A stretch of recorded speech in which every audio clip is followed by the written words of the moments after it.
C'est drôle quand on y pense.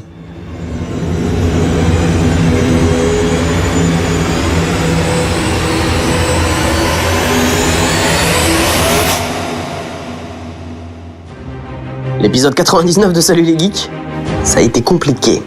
Il faut savoir qu'il a été pensé, écrit et réalisé en une semaine. Une mission presque impossible. Tu peux en rajouter, s'il te plaît? Une mission presque impossible.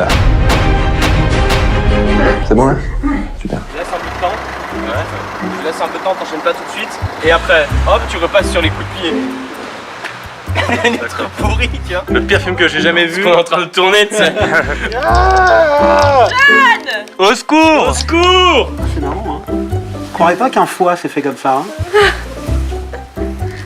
Et pas de l'autre côté, quoi.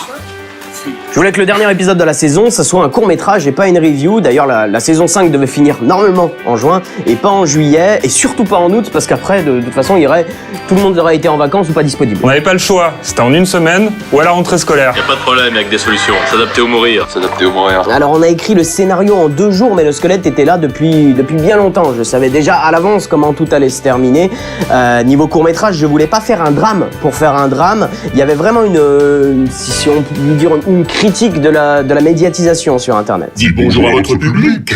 It's Showtime! Pareil pour le méchant, je voulais qu'il soit un peu attachant, je voulais pas qu'il soit gratuit.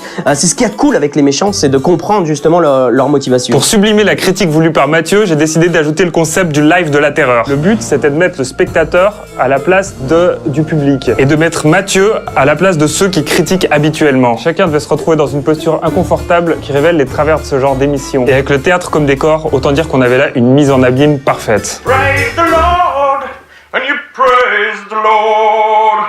Hallelujah, praise the Lord. Stevie, t'as fait du café? Oui. Du café! L'autre point, c'était de mettre en avant le fait que quand on devient connu sur Internet, on prend conscience vraiment de l'impact qu'a notre émission sur les gens. Par exemple, je peux plus traiter la vidéo d'un rap trop pourri fait par un lycéen ou un collégien. J'ai pas envie d'être responsable demain de brimade juste parce que mon émission satirique est plus populaire qu'avant. Mais le problème, c'est que les émissions du début, qui ont été faites dans cette période d'insouciance, elles continuent d'exister. Et en fait, c'était vraiment le point central, le point de départ de ce court-métrage et du thème de ce court-métrage. Allez nous chercher un petit rafraîchissement, docteur Frédéric.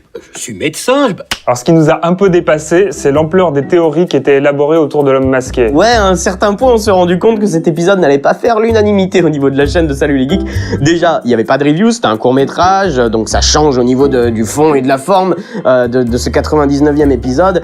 Et aussi, il allait pas caresser dans le sens du poil les amateurs des featuring. Et en parlant de notre homme masqué, on lui a concocté un programme qui était pas piqué des hannetons, comme on dit. Entre des monologues interminables, une scène de danse et une palette d'émotions à faire passer, autant dire que Stevie a pas été gâté. Vous êtes drôle. Mais oui, il se trouve que je suis de près votre émission. Happy day, happy day. Ça va, Stevie? Bah, quand j'entends ça, pas trop bien. C'est dur le dimanche matin, là. Ouais, se taper de big bisous. Vous avez osé couper du Carlos. Faut tailler dans le gras, là. Plus compliqué, c'était de m'adapter au jeu de Mathieu pour interpréter l'homme masqué. Oui, parce que comme certains l'avaient déjà deviné avec des logiciels audio en recoupant les voix, c'était bien moi qui interprétais le rôle de l'homme masqué pendant toute l'année parce que je pouvais pas me permettre de faire venir un acteur à chaque fois. Et puis en plus, comme on voyait pas son visage, c'était cool. Alors, il fallait que j'ai le même timbre de voix que Mathieu, un peu comme ça, monsieur Sommet. La même gestuelle, l'homme masqué avait un côté un peu maniéré, avec une colère sous-jacente et le tout enrobé dans un langage soutenu. Cependant, je savais pas que l'homme masqué pouvait danser.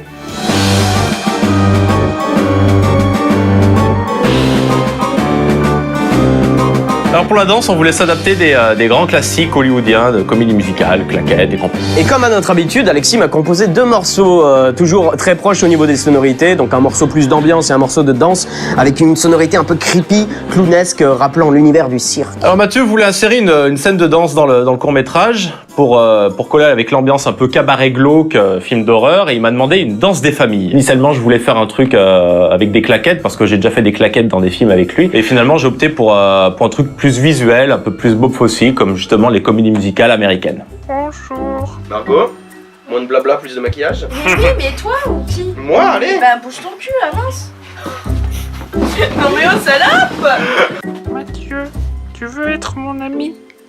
Au départ, on voulait tourner à Paris, mais il se trouve qu'il n'y a pas que le café qui est cher dans cette ville. Donc minimum, on nous demandait 1 000 € pour un local. C'est monté bien plus haut pour une seule journée de tournage.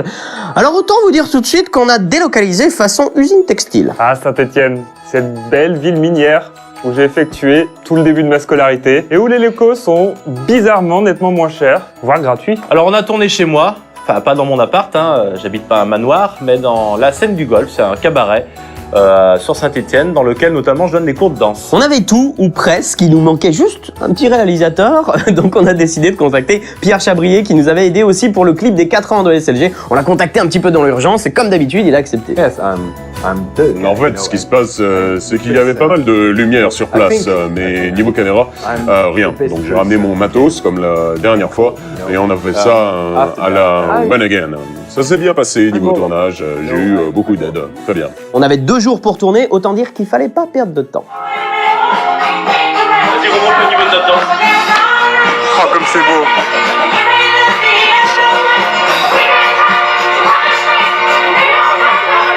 C'était la première fois qu'il y avait autant de monde sur un tournage du Salut les Geeks.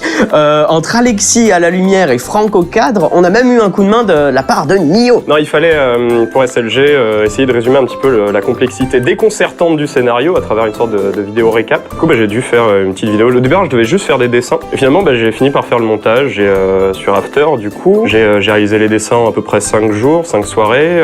Ensuite, une nuit sur After Effects, du coup, avec une sorte de caméra 3D avec différents plans de façon à donner une sorte de perspective pour les dessins. Puis ça s'est plutôt bien passé, c'était un truc que j'avais jamais fait avant. C'était une très bonne expérience en tout cas et ça a plu visiblement, du coup tant mieux. Et le 99e épisode se devait de compter le docteur Frédéric dans l'équipe. Donc quand Mathieu m'a demandé de participer à SLG à partir de la fin de la saison 4, donc on avait fait un épisode qui était le dernier épisode de la saison 4. Et puis ensuite, toute la saison 5, j'ai fait des petites apparitions. Au début, c'était un personnage un peu, je sais pas, qui faisait on se voyait un petit peu comme ça, on le voyait à la fin des épisodes. Et puis il y a eu ce gros épisode de fin de saison 5, et c'était vraiment une super expérience. Laissez-moi sortir! Qu'est-ce que vous faites à mon patient? Alors, petite anecdote, le docteur Frédéric, il a des lunettes. Alors moi, j'en porte pas vraiment habituellement. Donc, il a 3 paires de lunettes différentes dans toute la saison parce que je les ai perdues à chaque fois. Il avait fallu que j'en rachète à chaque fois qu'on devait retourner.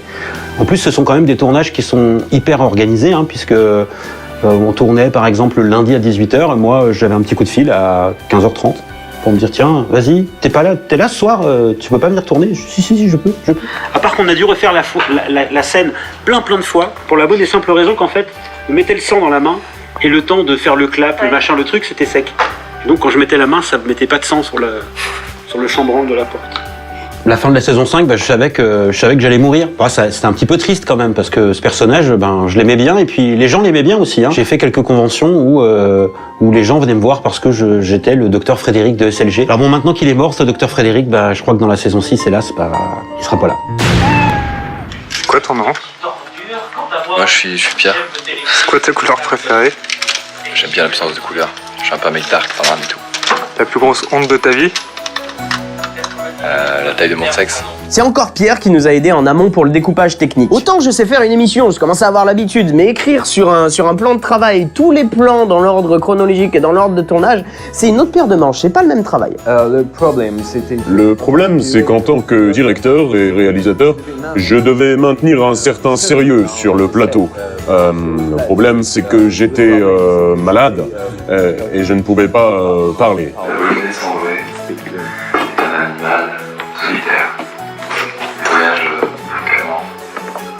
Et pendant que tout le monde se bourrait la gueule, Saint-Étienne oblige, monsieur était au thé camomille, avec une touche de miel. Ah, le méchant plan professionnel.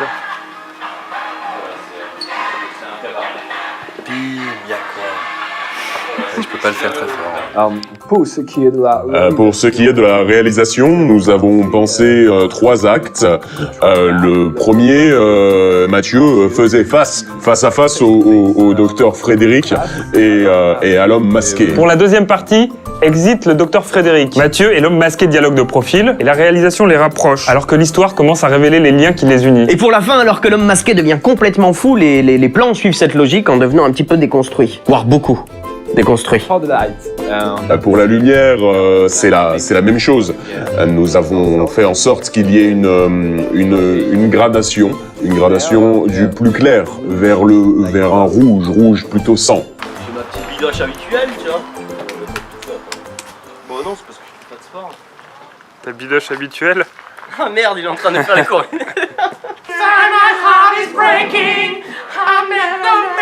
Une bonne grosse couche sur le nez. Ah oui, c'est important. Parce que... Il a la carte des vins sur la gueule. C'est le syndrome du nez rouge, du nez de l'alcoolique. Alors j'ai pas bu, tu sais. Le plus chiant pour ce tournage. On m'a pourri une chemise toute neuve. On manquait de bière. Ils nous ont logés, moi, dans un hôtel 3 étoiles. What the fuck? Quel est le putain? Le casque EEG, clairement. Que je vous explique, un casque EEG est un équipement médical servant à mesurer l'activité cérébrale. Le problème, c'est que j'en ai trouvé aucun de factice. On voulait juste un bonnet de bain avec quelques fils. Impossible de trouver une réplique dans le commerce, on a été obligé d'acheter un vrai casque. Je revois Mathieu, appeler des entreprises médicales pour qu'on lui vende ce casque. Non, je ne suis pas neurologue, je suis un bouffon sur internet, vendez-le-moi s'il vous plaît. Alors, j'aimerais en profiter pour dire que je n'ai pas été payé pour ce tournage. Pire encore, j'ai fait l'aller-retour à Saint-Étienne en voiture et j'ai été récompensé en pizza. 4 fromages, monsieur. La meilleure pizza de tout Saint-Étienne. Non mais il a cru que j'avais 20 ans pour être payé en pizza. Plus jamais je retravaille avec cette bande de clous. Le rôle de ma vie? Tu parles d'une blague, ouais. C'est drôle quand on y pense. Bah, moi j'aime bien dessiner des trucs.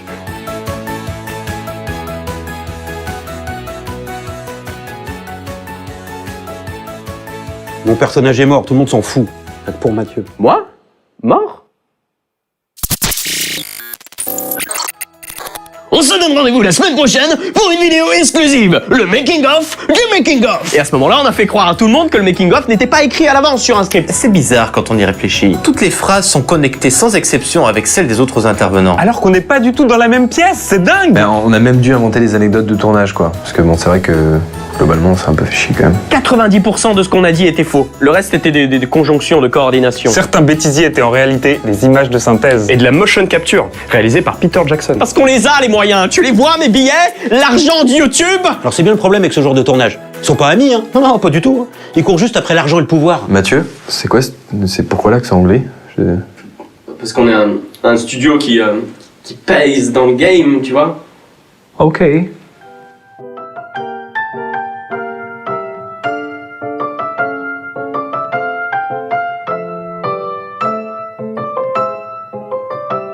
Allez, tu passes. Allez, on a des bières quand même cette fois ou Abonnez-vous à la chaîne et envoyez-nous vos sous.